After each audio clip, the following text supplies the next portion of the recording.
Hi guys, I am here with daily use English speaking practice sentences. These sentences are: you should not doubt me. Come back at once. I am sure he will come back. Don't look me like that. If you didn't come, you need not to hurry. Question does not arise. He dropped me at station. Think before speaking. It is useless to argue with you. So dear friends, these are some sentences. We use these kind of sentences in our conversation. So if you want to learn English, then please subscribe Pankaj institute of English तथा इसे ज़्यादा से ज़्यादा like और share करिए। शुरू करते हैं आज के वाक्य। जब हम किसी से ये कहना चाहिए कि जब मैं आपके ऊपर पूरा विश्वास करता हूँ, मैं आपको कोई धोखा नहीं देता हूँ, तो आपको मुझ पर शंका नहीं करनी चाहिए। तो इसी को बोलेंगे you should not doubt me. आपको मुझ पर शंका नहीं करनी चाहिए। Come back at once.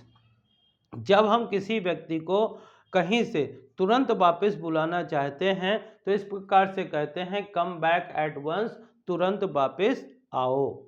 I am sure he will come back. कभी कभी आप अपने विश्वास के साथ किसी बात को कहते हैं कि मुझे पूरी तरह से पता है, मुझे अच्छी तरह से पता है कि वह वापस आएगा। इसी को बोलते हैं I am sure he will come back. जब किसी व्यक्ति को कोई व्यक्ति ऐसे टकटकी नज़रों से या घूर के देखता है तो कहते हैं don't look me like that. मुझे इस तरह से मत देखो। या कभी कभी दोषी नज़रों ऐसा सोचते हैं कि पूरा गुनहगार यही है, कहते हैं don't look me like that. मुझे इस तरह से मत देखो। इफ़ यू डिडेंट कम। कभी कभार कोई व्यक्ति का हम इंतज़ार करते हैं, वो आ जाता है और उसके आने पर किस प्रकार से कहते हैं कि यदि तुम ना आए होते या तुम ना आते तो मैं ऐसा करता। तो यदि तुम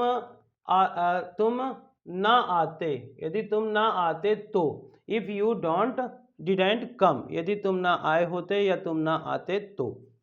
यू नीड नॉट टू हरी। जब कोई व्यक्ति किसी काम के लिए जल्दीबाजी मचाता है और हम कहना चाहते हैं कि यू हैव टाइम, आपके पास समय है।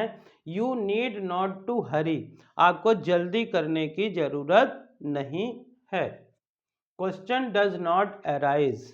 और कभी कभार हम ऐसे काम करते हैं और ऐसा कहते हैं कि मैं समय से पहले वहाँ पहुँच गया, देरी होने का तो प्रश्न ही नहीं उठता है, मैं बिफोर टाइम पहुँचा।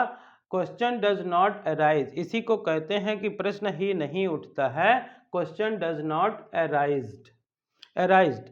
और डियर फ्रेंड्स, जब किसी को कहीं पे छोड़ने की बात आती है तो उसको हम इंग्लिश में ड्रॉप कहते हैं। जैसे हम कहना चाहते हैं कि उसने मुझे स्टेशन पर छोड़ दिया, तो इसको बोलेंगे ही ड्रॉप्ड मी एट स्टेशन।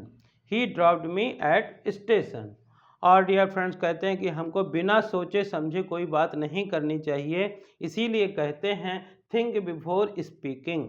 बोलने के पहले सोचो, इसी को बोलते हैं थिंक बिफोर स्पीकिंग। और कहते हैं जब किसी व्यक्ति से बहस करने का कोई मतलब ना निकलना हो तो कहते हैं कि आपसे बहस करने का कोई मतलब नहीं, तो इसी को बोलते हैं it is useless to argue with you. It is useless to argue with you.